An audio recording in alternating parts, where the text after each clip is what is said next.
50% of the CEOs of the largest Swiss companies are foreigners. Philippe, I understand that it's quite difficult for people living outside of Europe and the EU. It's very hard for them to get living and working permits in Switzerland.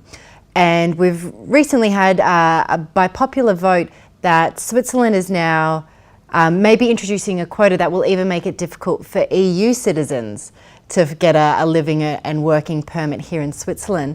So does that mean that Switzerland, it's no longer open to the world? I don't think so. I mean, the foreign population in Switzerland is 25% of the total population. This is extremely high. In most European countries, this percentage of the foreign population is well below 10%. But are these foreigners, are they well integrated, and do they play an important role in Switzerland's economy? I would say overall they are very well integrated and they play a very important role in the economy. Let me give you three figures. 50% of the CEOs of the largest Swiss companies are foreigners, Nestlé and so on. Then most founder of great Swiss companies are also foreigners. The founder of Nestlé, the founder of Rolex, the founder of ABB, the founder of Swatch, the founder of Ducascopy TV, they're all foreigners.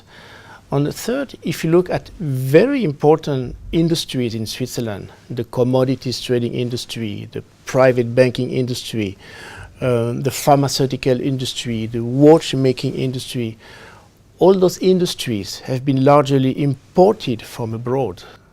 And how do you import these key industries? Let's take two examples. One is the commodities trading, which is very important for Geneva and Zug. Originally, the traders, the Jewish traders from Northern Africa, countries like Egypt, have been expelled from the countries, and they ended up in Geneva and created this very strong cluster of commodities trading.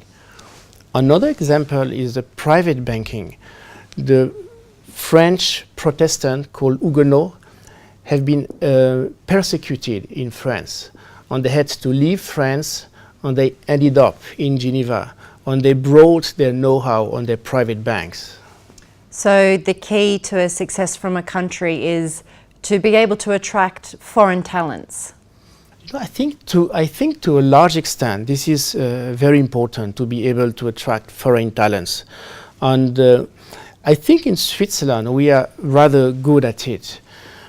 Even better than us are the Americans. And if you look at new internet companies like Google, Yahoo, eBay, those companies have been created by foreigners.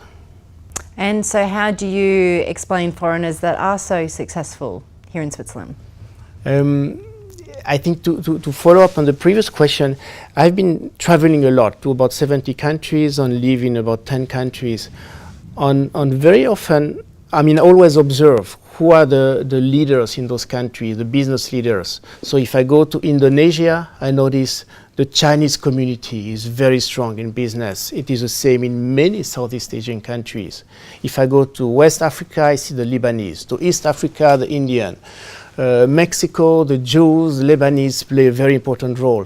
So the foreigners in many countries are very important in the economy. On why, I have a theory which is fully empirical, and I would call it the theory of humiliation. If you land in a new country and all the established people look down at you because you are new, because you are a foreigner, you get strongly humiliated. And as a reaction, you make extra efforts to do extraordinary things, like to create a great company. So this is my theory of the humiliation.